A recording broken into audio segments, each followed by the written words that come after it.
So Onyx Motors is a pioneer within this space. It's one of the first examples I can think of that had an e-moped style bike with aggressive angular design, kind of like a Cybertruck that really stood out. When you saw one of these things on the road, you wanted to talk to the person because you don't really see them that often. They were kind of like a hot commodity or something that was pretty rare to see.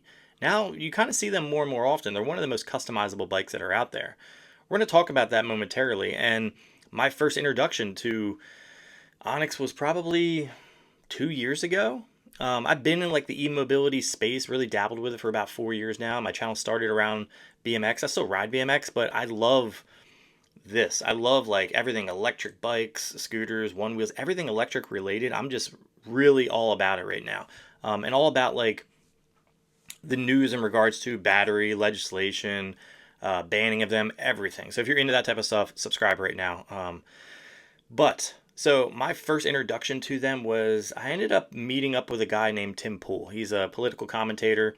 He published on his YouTube channel that he had a skate park. And I was like, yo, I'm trying to ride this skate park. And when I did, I brought my electric bike because I didn't know what to expect out there, like how far everything was.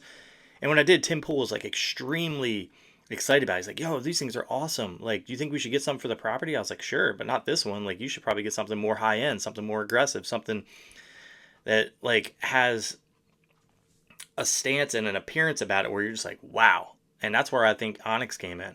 I convinced him to buy, I believe, 6 Onyx at the time. I believe they're the RCRs.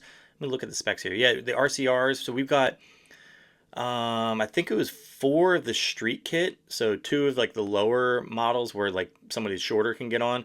2 are the normal, and then 2 of the dirt kit ones. He spent a lot of money with them. This is when they were built in-house. And I think hindsight being 2020 now, I kind of wish that they stayed that way. They probably wouldn't be able to keep up with demand as it was then, but it is what it is. Since then, they've come out with the CTY, and they've come out with this dirt kit. At the time, I believe when this bike came out, I was trying to get in touch with a guy named Tim Stewart, I think his name is. I met him at Electrify Expo. Basically said, yo, man, like we should definitely like work together. I have an airbag, a kicker ramp. I'd love to be able to put this bike to the test, doing some tricks, kind of make it look cool, while also giving like all of the proper specs and everything on it. I think that's where everything still, started to like unwind about the company and unravel. To my understanding, there isn't an actual like owner of the company. There's just an acting CEO. So I'm gonna take you guys to the Facebook page right now of E-Moto Society. So if you have a Facebook, I definitely recommend for you to add yourself to it if you can. Maybe they'll accept you. I don't know if it's like based on being accepted. I'll link in the description below as well as Onyx's website if you want to check it out. I will say if you've ordered an Onyx, right now it hasn't been said, but it looks to be. Rumor is if you ordered an Onyx and you want to pull out your order, you can't, which is highly unfortunate. Highly unfortunate. So this, I don't want to say podcast, but this interview with the new acting CEO was actually pretty interesting. It's about almost 40 minutes long. It's worth the watch or listen if you have the ability just to listen to it. I definitely would listen to it. There's a lot of, I think that they're trying to be transparent, but they're still dancing around certain things. And I think it's because they don't want to turn clients away. But in my opinion, I can tell you a little bit of a story after I do this on why I think that they should just let it go and whatever acting team they have right now, start up something new and use those existing clients for this Onyx Motors one and build something even better for the community. But first, let's talk about this. I'm going to list this video in the description below for you to be able to watch on your own. But it says, Jeremy ended up posting this in here, I believe. He said, I'm confused what the message is. Onyx is on the verge of bankruptcy, but if anyone watching can bail them out, then what they're doing is just fine and have lots of great updates ahead. This guy was confused. And I was confused too, actually, when I was listening to the video. It was pretty obvious that they were dancing around different topics, answering different things a certain way. They were unsure, right? So if I go to the comments here, and I'm going to hit all comments instead of top ones. But as we get in all comments, so this will be 3 days ago. Actually, let's do top. So we'll do top comments, and you'll be able to see a list of like right here. So Kyle says, I watched the whole thing. I think to sum it up, 1, there's some legal burdens to sort out with ownership of the company, which makes operating difficult. I did find that to be kind of interesting. There's a little bit of like jargon in there where technically nobody owns it or they don't have an official owner, so they can't really make any real moves, which is kind of weird. It's like they're kind of being transparent about that, but if you really want people to be on board with saving Onyx, um, you need to be fully transparent. What do you got to lose at this point, right? Your dignity, credibility? No, I think all that, like, when you're trying to save a business, goes right out the window. Two, they cut back significantly on overhead to keep things afloat, working from home, losing physical location, etc. They have. So he even admits in there that they have cut back to where they don't even have an official warehouse like they used to, where they used to build the bikes in house. When we did the ones with Tim Pool, I believe they were built in house and then sent to Hall, like a Freightliner company. And we picked up the bikes in Harrisburg at the time. And this is where I was saying, like, hindsight's 2020. My biggest problem then was like, out of all, I believe it was 6 bikes. I might be wrong. Could have been 8, but I know it was at least 6 bikes. Out of all the bikes, they all weren't the same. Like, there were different fit and finishes. The power output was different. The cranks seemed different on each bike. There were things missing, bolts missing. It felt like it was half put together in some ways. Like it was still a prototype in some ways.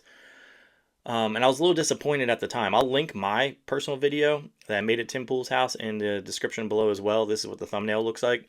Um, but overall, I was really pleased with the bike. It was so fast. One of the fastest bikes I've been on at that time. That was like right out of the box fast. You didn't have to do any crazy mods or anything. But with that being said, they ended up changing all their stuff to China, which they end up talking about here in their manufacturing process. And I think that's where things really change. You take away a lot of the it factor of your bike, because Onyx was it. You know, it, looking at it now, I'm like, man, it's got like a lot of the same angular, looks of it as like a Cybertruck right now. Whether you like the Cybertruck or not, like, the haters are going to hate it, but the people that really like it are going to outweigh the haters. It's kind of how it was with Onyx as well.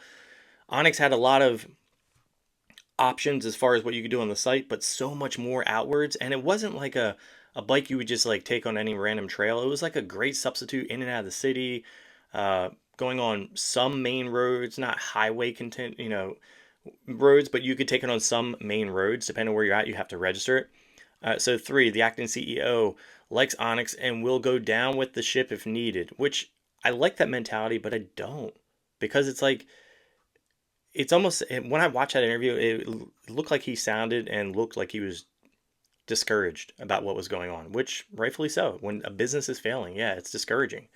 But sometimes you got to know when you got to cut your losses on things. 4, their new manufacturer partner in China isn't very good at communicating, and they don't have a rep in China to check to see what's actually going on.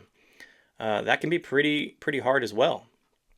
5, if the legal stuff on their new manufacturer pan out, they could keep the company running if they get an investor to buy or step in and have a much better chance of survival. Kind of sounds like Cake. I was going to do a new segment on Cake. I still might. I want to find out a bit more information about the new owner. But the new owner basically just bought out their supply. And I can see that helping maybe just to make these sales, but like that doesn't make it to where people are going to be like, yeah, I want to buy an Onyx. When I hear something like that, like to survive, for their chance of survival, that just means like they just want to sell this batch.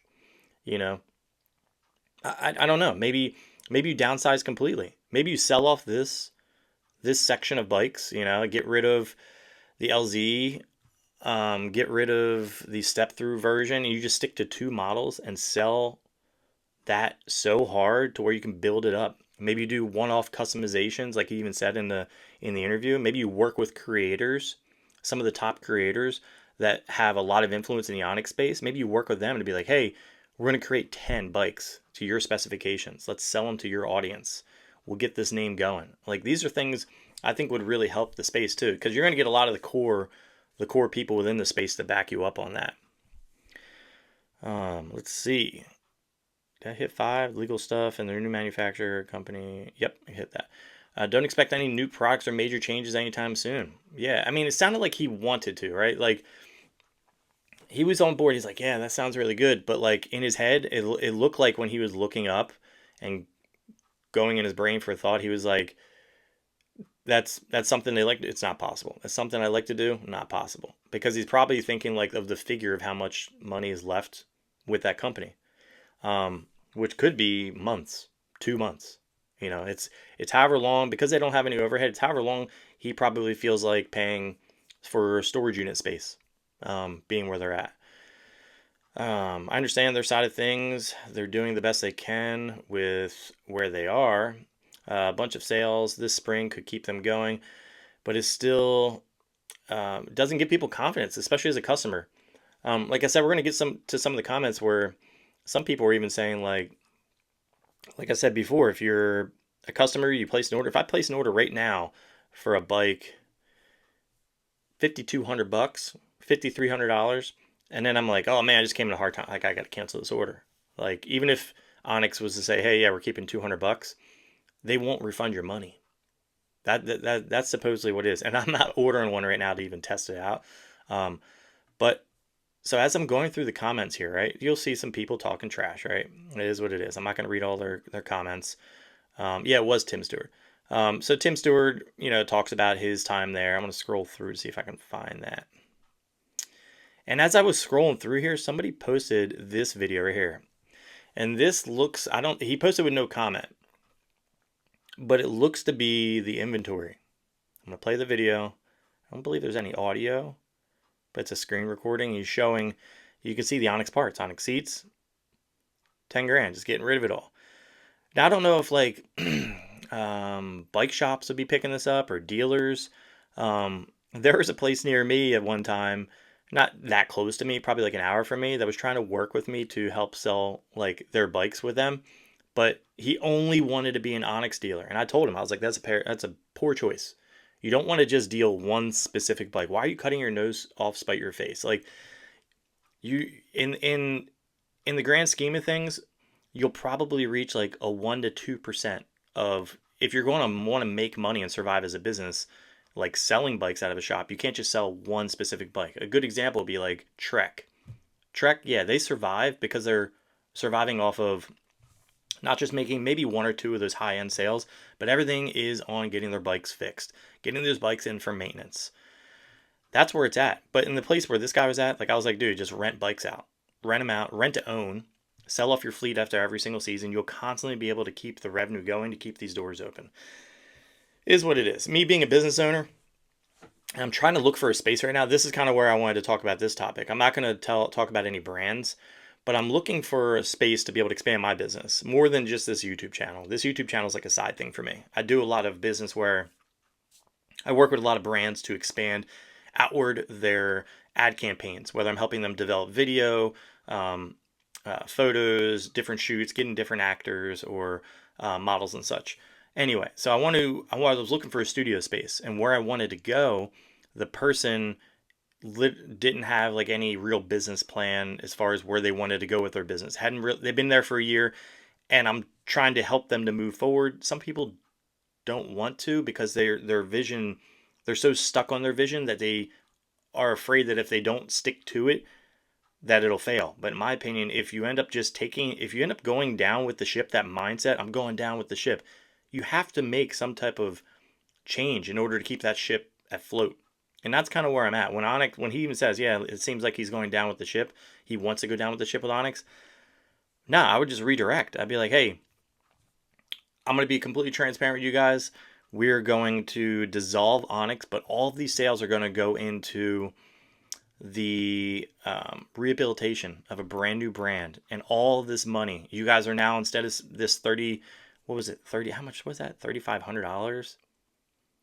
$3,300 for your bike. So instead of spending $3,300 on your bike, all of you guys already put orders in. It's going to be $2,200, and all of that R&D money is going to go into making a brand new bike, and we're going to kill the industry. We're going to come out in a massive stride. I think that's what they should do. But at the same time, they don't have an ownership. Going bankrupt is probably their only lead on that, but that's my only recommendation to those guys. If you guys have any suggestions for different videos you want to see more on the Onyx, you want me to dig a little bit more, maybe you want me to have an interview with this gentleman, I can try to get him on here, see if he'd be part of it. But I'm going to ask tough questions. These are, I don't want to say they were softball questions, but they were definitely, I can almost guarantee you that he probably gave him an idea on what the topics were going to be about. I'd hold their feet to the fire, because if you're still taking orders right now, I'm gonna go in here. Can we order this right now? We're gonna see this standard shorty. That's it. Yeah, let's hit add to cart. Oh wow, you're coming with a protect your product for 2 years, 3 years. He mentions that he doesn't know if we'll be able to stay in business like until after spring. So even if I hit 2 years on there, right? Hit add to cart. View cart.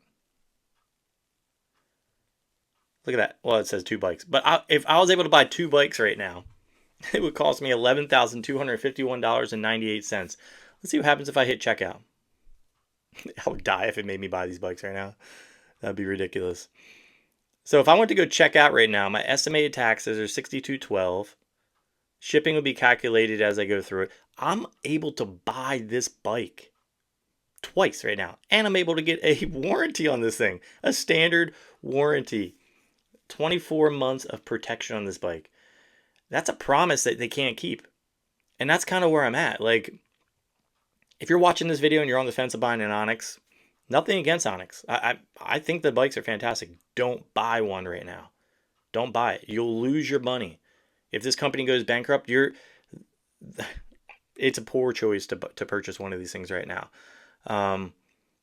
If that's true, where you can buy these parts, it looks like, or if you can buy these parts, I would say that might be a good option. If you're looking for parts, here's the info. If you're looking for parts, tires, seats, racks, I think I saw headlights in there. There's the seats, covers, frames. If you're able to buy, I mean, you could probably build bikes. If they're selling everything for 10 grand, not a good deal. But if you're able to just buy parts and part it out, that might be a good deal for you to be able to do. Again, these are just my 2 cents, my opinion about the matter. With that being said, feel free to disagree with me in the comment section below. If you want to see me reach out to this guy and see if I can get him on here for an interview, ask him some real tough questions, get some real answers out of him, put them in the comments below. If you guys at Onyx end up seeing this video, feel free to comment back. Like I said, no animosity. I'm just asking questions and guess, putting the news stories out there. So with that being said, if you guys like this video, drop a like. If you love it, hit the subscribe button. I'll catch you in the next one.